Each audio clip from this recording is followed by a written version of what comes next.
maka kita langsung isbat Allah, Allah. Apakah pada saat kita disuruh mengingat itu kita mampu lagi membaca Fatihah? Karena katanya mengingat Allah itu mesti ada yang kita baca. Ini hal yang betul-betul keliru. Disitulah maka hukum kita wajib itu terbagi kepada 4. Wajib pada pengenalan kepada Allah. Awwaluddin ma'rifatullah, awal agama mengenal Allah. Makanya pada Ramadan yang lalu itu kalau kita lihat waktu kita berbuka acara TVRI, ada satu masjid ditunjukkan di TV itu ditulis di situ, barang siapa mengenal dirinya, saya mengenal akan Tuhan. Man arafa nafsahu faqad arafa rabbahu wa man arafa rabbahu fasadda dasar. Barang siapa mengenal dirinya, saya mengenal akan Tuhannya. Barang siapa mengenal akan Tuhannya, maka binasalah dirinya. Barang siapa mengenal dirinya, saya mengenal akan Tuhannya. Ini adalah kaji tauhid. Barang siapa mengenal Tuhannya, binasalah dirinya. Ini sudah kaji yang tauhid di bawah kata tasawuf. Ini kalau tidak dibahas dengan tauhid dan tasawuf, siapapun penganjurnya, ini hanya sekedar hadis, tapi tidak pernah ditemukan kebenaran. Maka tadi yang saya katakan, memaknakan khusyuk di dalam sholat, kalau saya tengok beragam caranya, berarti tidak paham dengan wajib mengenal. Satu kemustahilan, Allah menyuruh kita mengenal Dia, sementara Allah tidak memperkenalkan diri. Di sinilah yang dikatakan di dalam Islam kita menuntut ilmu ingin mencari kebenaran. Yang dimaksud dengan kebenaran adalah persesuaian antara pernyataan dengan kenyataan. Pernyataan Allah di dalam Al-Quran yang menceritakan tentang dirinya, wal awwal wal akhir, wa yabqa wajhu rabbika dzul jalali wal ikram, laisa kamitslihi shay'un wa huwas samiul basir, innallaha la ghaniyyun 'anil 'alamin, qul huwallahu ahad. Ini Allah nyatakan ciri-ciri dirinya di dalam Al-Quran. Dia perkenalkan kepada hambanya, sementara hamba tidak membahasnya dengan tauhid. Maka tidak menemukan bagaimana jawaban yang pas cara mengingat Allah Ta'ala. Untuk itulah maka wajib di dalam Islam itu bersifat kepada apa? Wajib pada pengenalan. Pengenalan kepada siapa? Kepada Allah. Karena Dia mau diingat. Satu kemustahilan Allah bisa diingat tanpa dikenal. Kedua, secara jujur, ibu ini hari datang kemarin ngaji. Nanti ibu pulang. Begitu ibu pulang, suami ibu bilang, "Dek, tadi waktu adik ngaji ada orang datang kemari, dia ninggali amplop." Ini dia bilang, "Saya nggak boleh buka, adik yang buka." Ibu buka. Ibu buka amplop itu nyatanya di dalam ada duit 1 juta. Secara jujur, Islam ini kalau nggak jujur nggak selesai. Makanya kita minta dalam Fatihah itu, ihdinas shiratal mustaqim. Tuhan tunjuki kami jalan yang lurus. Mana jalan yang lurus? Ini nggak saya bahas. Mungkin di lain bab nanti saya katakan. Yang kita tolak di dalam Fatihah mana?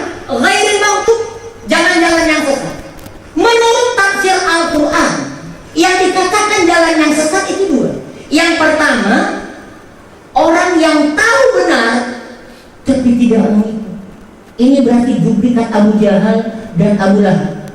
Kalau kita membaca sejarah Abu Jahal, Abu Lahab dan Umar bin Khattab 3 malam mengintip Rasulullah membaca Al-Quran.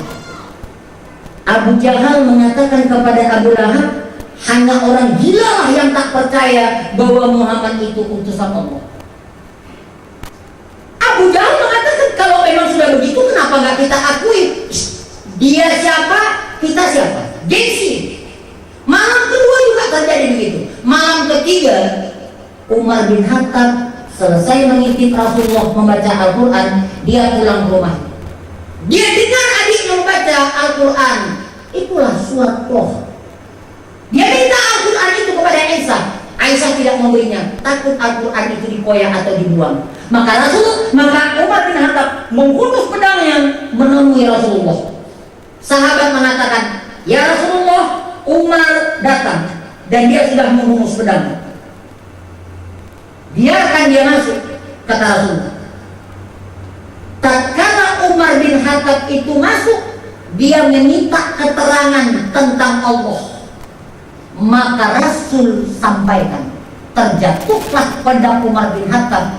Beliau langsung mengatakan, asyhadu an la ilaha illallah wa asyhadu anna Muhammadar Rasul. Maka Islamlah Umar.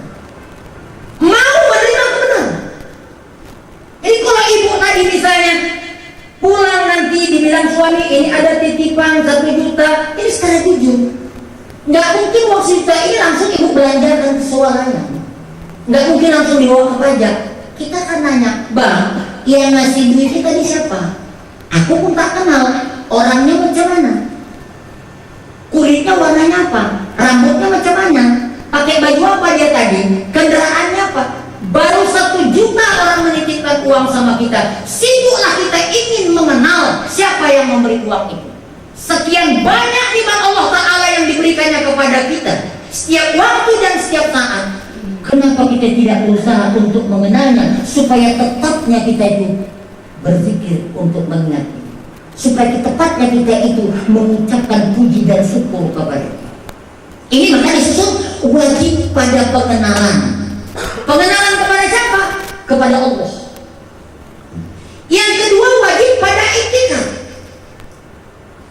Di dalam sholat wajib pada iktikad itu siapa yang menyembah, siapa yang disembah.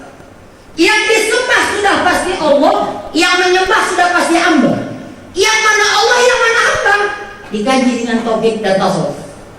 Yang mana Allah, yang mana hamba, ini namanya iktikad. Orang yang beribadah tanpa iktikad berarti ibadah dia tidak pernah benar. Kenapa? Karena dia tidak punya satu keputusan. Dan inilah yang membawa Islam berpecah menjadi 73 firqah.